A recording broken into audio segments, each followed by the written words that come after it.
the Yemeni capital city of Sana'a. Amongst the targets that were hit in this attack were Houthi terrorist infrastructures located at the international airport. 3 Houthi fighter planes were destroyed in this attack, and also power stations, ports, and additional targets along the western coast of Yemen. Additional Israeli sources stated, "We intend to increase the pace of the strikes." Following the strike, sirens were activated overnight across Israel due to a missile that was launched from Yemen by the Houthis. The missile launch was carried out on the backdrop of the massive Israeli Air Force strike against the Houthi targets. Here with us is our senior Middle East correspondent, Mati Shoshani. Hey, Yair. It's been quite a night for both of us, huh? Yeah, We weren't definitely. expecting that at all. They don't want to let us sleep. No, we were just talking about this the other day, and here we levitated out of our beds at 3:30 a.m., myself and our kids, and ran to the bomb shelters. And I'm happy we're here today to break down everything that's been happening, because this is not the first or second time that that's happened. And more so, it's a unique event in the way the Israeli Air Force has been responding to what the Houthis are doing. So I'm excited to break down everything that's been happening, to connect the dots for people between Yemen and Israel and us being woken up in the middle of the night. Yeah, definitely, Mati.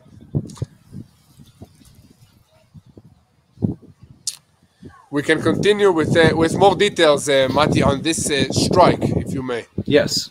So it's very, very interesting, Yair. So it's been a sleepless night after a week of nights in which the Houthis fires ballistic missiles at us. Israel's response finally arrived. And today we're diving into all those details, Yair. Thank you, Mati. But, okay, go ahead. Yeah. And first, let's cool the atmosphere for just a second and ask whether this might be a premature celebration. Let's examine the truth about these strikes against the Houthis in Yemen.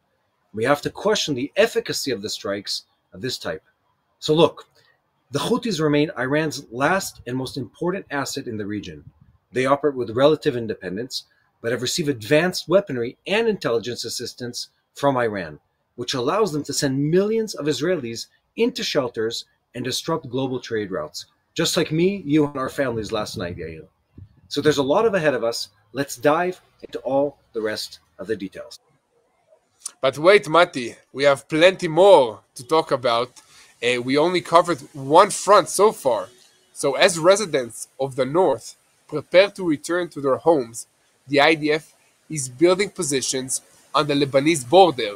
And after the IDF took Hezbollah's positions, now the IDF is constructing a lethal wall of fire on the Lebanese border.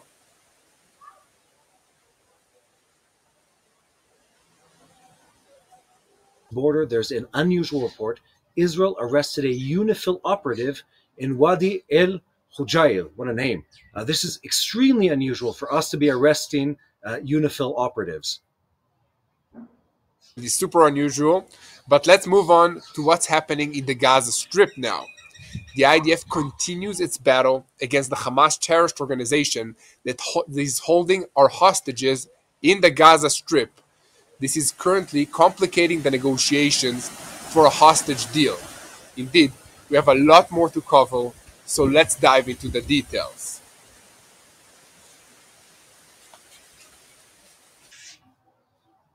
This is me, Yair Pinto, and with me is the one and only Mati Shoshani. Thank you. Yeah, it's great to be here with you. So, Yeah, welcome, everyone. Wait, where's our opening graphic, Yair? We're waiting for that. Yeah, I don't know. It's not coming. I don't know if I'm waiting for it or it's waiting for me. But this is your boots on the ground report about what is happening in Israel. Okay, so here now we can continue. So welcome everyone to the live Boots on the Ground broadcast. This is day 447 of the war against Hamas, Hezbollah, the Houthi militias in Syria, and the Iraqi militias, all of them under the patronage of course, yeah, where are you? Of Iran. Just one moment before we begin, I want to ask you guys and Israel's YouTube channel, if you haven't already. you will help us share the truth and understand what is happening in Israel during this war. Of Boots on the Ground, or all the other content that we release on a daily basis. Definitely, Mati. And back to the Houthis. The Israeli Air Force attacked yesterday, on Thursday, in Yemen in what's considered its largest strike so far. These strikes happened after a series of ballistic missile launches by the Houthis against Israel, and a week after the previous Israeli strike in Yemen, which was the third Israeli strike in Yemen against the Houthis since the start of this war, and the first in Sana'a, the Houthi stronghold and the capital of Yemen. Israeli Air Force jets attacked multiple targets in the Sana'a area, which include the airport, and the decision to go again in broad daylight was made to maximize the chance of hitting Houthi figures as well. Also, once more, it was launched under relatively low profile to maintain an element of surprise. The code name for the strike operation in Yemen yesterday was Tzlilei HaKerem. This is an Israeli word and it means sounds of the vineyard, during which at least one Houthi fighter squadron was attacked and destroyed. On the pro-Saudi channel El Arabiya, it was reported yesterday, on Thursday, that Israel struck 3 fighter planes that were at the international airport. All of them were destroyed.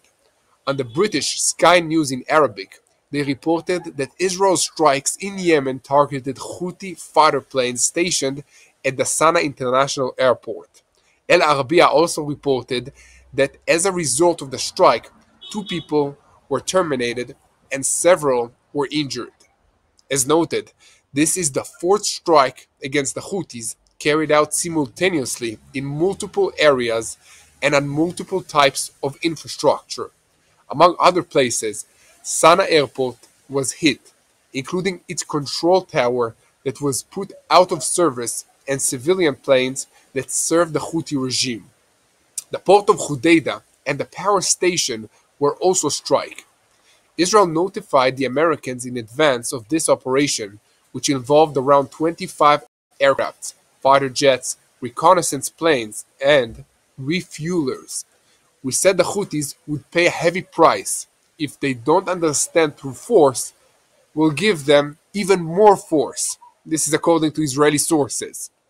The strike plans were approved by the IDF Chief of Staff Lieutenant General Herzi Halevi, Defense Minister Israel Katz, and Prime Minister Benjamin Netanyahu. Netanyahu stressed in the Bunker Command Center of Israel that we are determined to cut off this terror arm of Iran's axis of evil. We will persist until we finish the job. And Defense Minister Katz added, we just saw a precise Israeli Air Force operation hitting strategic Houthi targets in Yemen, at the airport, and at the ports. Anyone who hits Israel will be hit. We will hunt down all the Houthi leaders, striking them as we did in other places. No one can escape Israel's long arm. We'll hit them in order to remove threats to the state of Israel. Major General Bar stated that it was the 4th strike in Yemen and we're not done yet. An IDF spokesperson said, a short while ago, Israeli Air Force fighter jets attacked, under the direction of the IDF intelligence, terror targets belonging to the Houthi terror regime along the western coast and deep inside Lebanon, deep inside Yemen. This Houthi terror regime repeatedly attacked the state of Israel and its citizens by launching UAVs and surface-to-surface missiles at the Israeli territory. Among the targets that were attacked were infrastructures that served the Houthi terror regime for its military activity at Sana'a's international airport, as well as the Aziz and Ras Kanatib power stations, which provide crucial electricity for the Houthi regime. Additionally, infrastructures were attacked in the ports of Hodeidah, El Salif, and Ras Kantib on Yemen's western coast. These infrastructures were used in part by the Houthi terror regime for transferring Iranian arms to the area and for Iranian officials to arrive there. The spokesperson continued, the targets that were attacked illustrate the terror regime's exploitation of civilian infrastructures for terror.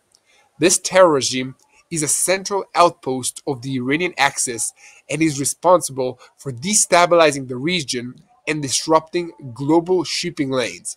It operates as an independent terror organization reliant on Iranian cooperation and funding, all of this to harm the State of Israel and its citizens. The IDF will not hesitate to act decisively and strike anyone threatening Israel's citizens or population at large, no matter how far away they are. Indeed, the strikes occurred parallel to the televised speech of the leader of the Houthi terrorist organization, Abdul Malik Badruddin al-Houthi, who has been in hiding for many years. He constantly delivers routine Thursday speeches, often boasting of harming Israel, but only via screens, not in person. Houthi-controlled TV channels are obliged to broadcast his speeches. Al-Houthi said in his speech today that Israeli deterrence failed in our country despite the strikes that hit civilian sites in Sana'a and Hodeidah, and he referred to the Israeli strikes. The Israeli enemy knows our operations continue, that they are effective and impactful. Our missiles, which their air defense systems failed to intercept, caused great frustration amongst the Israeli and the American authorities. About an hour after the news of the strikes began to flow, the Houthis hurried to issue a retaliatory threat via one of their channels. Yemeni response is coming, Zionists. You won't be sleeping. Senior Houthi official Hazem al-Assad told the Arab media that the Israeli enemy should expect our response. Striking the electricity and the port is an attempt to sow public discontent in Yemen, and we are in open war against the Israeli entity, the United States, and Britain. We have many options at our hands. What about the head of the snake? You know what I'm talking about? The dispute on whether to strike Iran or Yemen. The reports of the strikes come just after it was made public last night that Israel is weighing a more extensive strike against the Houthis, aiming now at the top leadership of this terrorist group that rules large swaths of land in Yemen.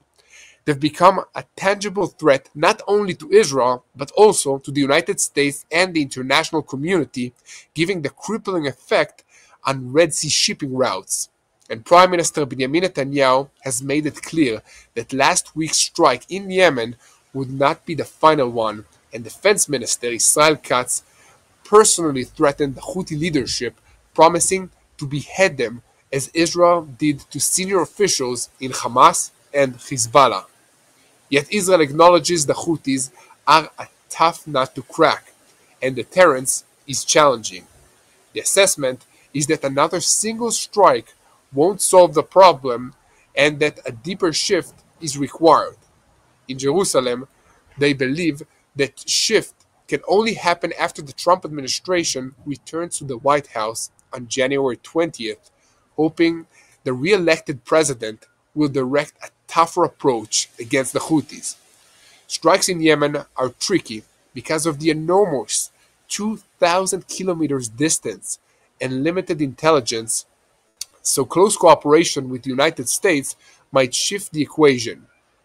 Behind all of this is an internal Israeli dispute about whether to strike the Houthis or to go straight to their masters, the Islamic Republic of Iran, that supports them.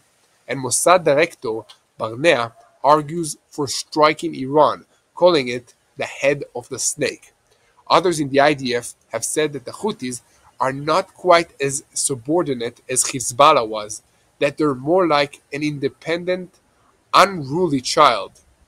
A direct strike on Iran might not deter the Houthis and could open a direct front with Tehran. Either way, in light of the threats Israel has voiced in recent days, the Houthis have been bracing themselves for a possible strike, and yesterday it was reported that they raised their alert level to the highest level.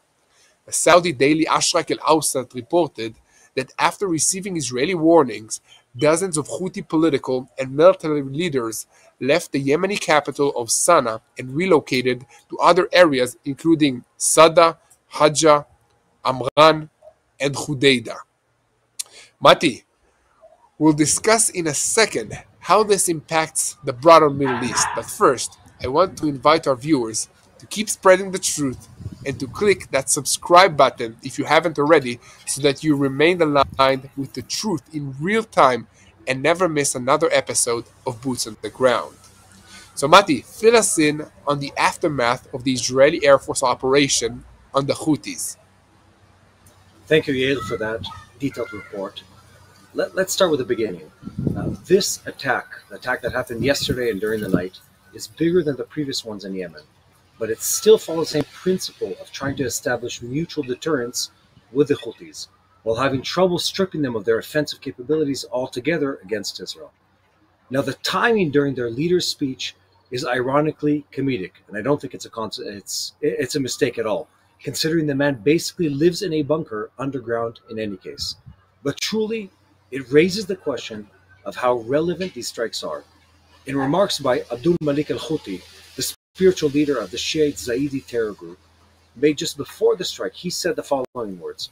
He says, "Our operations against Israel are ongoing, effective, and will not stop," he noted. "Israel must wait for our response," he also said. Eilat port has become empty, and our UAVs and missiles were launched at Gush Dan, which is the Tel Aviv metropolitan, and not just Eilat in southern Israel. These show Israel's failure. Israel can't gather intelligence in Yemen. In fairness, from a purely factual standpoint, he's not completely wrong. And this is, of course, my personal opinion. According to the reports, 7 different strikes took place in Sana'a and in Hudaydah, and 3 different ones in Hudaydah. The pro-Saudi channel, El Hadath, said they focused on strategic infrastructure and power stations in coordination with the US and the UK. Among the sites targeted were infrastructure used by the Houthi terror regime for military activity at Sana'a International Airport, including power stations and Ras Kanatib, main power sources for the Houthi regime. Also struck were the ports of Hudaydah, El Salif, and Ras Kanatib on the western coast of Yemen. The Houthis repurposed the civilian infrastructure for the promotion of terrorism and trade that sponsors terrorism. This terrorist regime is a central extension of Iran's axis of power, undermining the region and disrupting global shipping. It operates as a self-directed terror organization, dependent on Iranian synergy and funds, all with the purpose of harming Israel and its citizens. A 4th strike, 2,000 kilometers from Israel, which is 1,300 miles, give or take, is complicated. Still, each such mission hones the Air Force's skill in that outer circle at the edge of their range, or what they're operating at the moment. But it's worth noting these are limited objectives, political targets, and energy sites. Israel tries to pressure the Houthis by isolating them internationally, hitting the ports of Hudaydah, and the airport in Sana'a effectively blockades the Houthis inside Yemen. And yet, due to the intelligence gaps, Israel can't effectively pinpoint the Houthis' weapons stockpiles. Lately, there's debate about how best to tackle the Yemeni threat. So let's summarize all of this because it gets a bit complicated. The operation in Yemen today, or last night, I should say, is definitely more aggressive and ambitious. But that region's conflict is far from over. Israel needs to show capacity for consistent, escalating strikes because the Houthis have declared they'll keep firing as long as they can. And indeed, they launched another missile that set off sirens in the middle of last night, waking up myself, my family, Yair and his family, and many others around the country. And they have the ability to intensify even further, as they did after last week's Israeli strike. Not only did they fail to back down, their rockets caused destruction within Israel, something Yair and I cover in the podcast that airs just yesterday. It's still on our YouTube channel. So if Israel wants to blend quantity and quality, it needs prime intelligence on more targets, it needs improved operational ability, and possibly an effective international coalition that shares load. The strikes aimed at the Houthis fuse centers of gravity, especially in Yemen's already fragile economy. Those are the scarce points linked to the Houthis to the external world. So there's an international interest to remove that vexing, draining threat, the threat of the Houthi attacks. Senior officials in Israel see the Houthi leadership as an effective focal point for attacks. So Yair, I'm not sure the Houthi front will end here with these attacks, but only time will truly tell what will happen next. Yeah, definitely, Mati. So Yeah. we have an option to attack them directly or to attack Iran. What do you suggest that Israel will do? And what do you think that they will actually do, especially after Donald Trump assumes his role as the next president of the United States?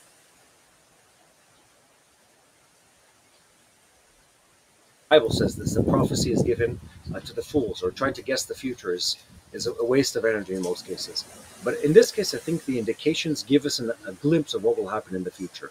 The reason the Iranians are operating through the Houthis is because the Houthis are the last proxy force that they have that is still has operational capabilities. You look at what they've lost so far. They've lost Hezbollah. They've lost Hamas. Yeah. They've lost their impact and influence within Syria, and their ability to transfer goods, weaponry, personnel through Syria into Lebanon and into this region. So Houthis are as good as they have right now. So they're going to keep using that tool and abusing that tool as much as they possibly can. And will Iran attack directly? My guess is they're not going to. They've been dealt, this is going several months back, some very severe blows, both when it comes to the public perception of their ability and also when it comes to their ability to actually stop the Israeli Air Force. And they know that, and their army knows that, the IRGC knows that, and everyone around the world knows that too. And that's where it gets interesting. I think they're sort of looking for, in Hebrew we say, a ladder to come off the tree. They're looking for a way to backtrack from their previous very, very, let's call it violent rhetoric, and say, well, maybe, they're not going to admit to this, but maybe we can scale back a bit. Maybe we can find time for negotiations. Maybe we can get some of the sanctions removed. Something where they don't have to engage in direct airstrikes or missile strikes against Israel, because so far they've lost every time. And I think we're sort of at the end of that. But let me ask you, Yair, and I think we always talk about the big picture in the politics. What did you experience last night, waking up at 3:30 a.m. to the sirens and the intercepts overhead? What did your family experience? Well, Mati, it's never nice to wake up to a siren alarm. It's sad to say it, but we've kind of gotten used to it, especially in this past year. But this is not the first year that Israel has been under direct rocket fire. We have been under direct rocket fire for, I would say, more than 10 years, since even more than that, since Hamas took power in the Gaza Strip. They have been launching hundreds of rockets towards Israel on an almost weekly basis. And, we are stationed in Jerusalem area or Tel Aviv, so we didn't feel it as much in the past, but the communities surrounding the Gaza Strip, that's what they had to live with.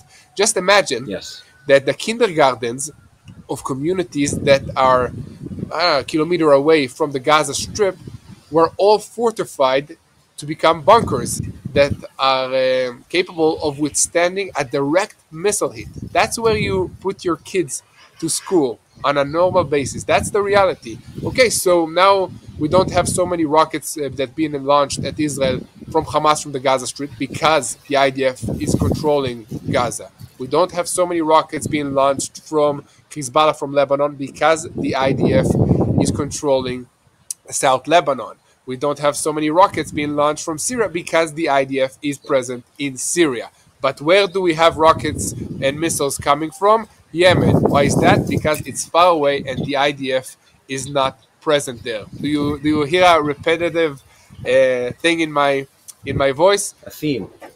A theme. Yes. There's a recurring theme here. I have a couple of thoughts on this. I very much hope we don't end up on the ground in Yemen. That's my hope. Yes, me too. That would be a long deployment of our troops, definitely. And at the same time, and this is where I find it, I don't want to say amusing because it is war at the end, but they're threatening to come to Israel from Yemen. and they say this repeatedly, we will come, our soldiers will march, we will wash the streets of, and so on and so on. They're not coming anywhere close to Israel. They're almost 2,000 kilometers away from us. They're not coming to Israel anytime soon. Yeah, definitely not using their flip-flops that they like to wear. Yeah. Look, they seem to do quite well with the flip-flops. I wouldn't underestimate them. No, definitely not. I'm just curious to see how they operate in reports of Houthi troops being deployed in the war between Russia and Ukraine. I wanted to see how they manage with the different climate. I mean, Yemen is very warm compared to Russia-Ukraine areas, especially now. Yes. Yeah. And I think sort of as we wrap up this topic, I think this is something that we always need to remember, is that at the end of the day, there are people paying the price for the violence and the hatred of the Iranians through their proxies. You think about the North Korean, soldiers who are deployed in the Ukraine. We were just talking about this the other day. They don't want to be there. You think about the Yemeni soldiers, Houthis. They might think that they were protecting their homeland. They don't want to be fighting in a different country, let alone they don't want to see their country destroyed. So there is a price that people pay.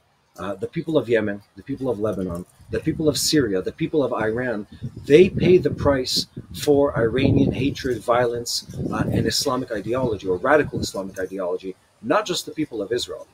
This is something that they first and foremost pay the price for. But we have some more time, Yair, and Yemen is not the only front that we're engaged in. Yeah, definitely, Matis. Thanks. About. Yeah. So before we move on, please support the truth and help us. You create more content from Israel, from this area. You can do so by going to our website at www.tbnisrael.com, or you can also click that donate button on YouTube, especially after you click the subscribe button, and that will help us a lot to create more content and to reach more people with the truth of what's happening in Israel. But I think we have some technical issues, so I wanted to encourage you guys to pray for the situation, pray for the IDF that is engaged in fighting, defending the country of Israel in multiple fronts. If we're talking about Gaza, we're talking about Lebanon, we're talking about Syria, Judea and Samaria, Yemen. You have also some Iranian militias in Iraq as well, and of course the Islamic Republic of Iran itself.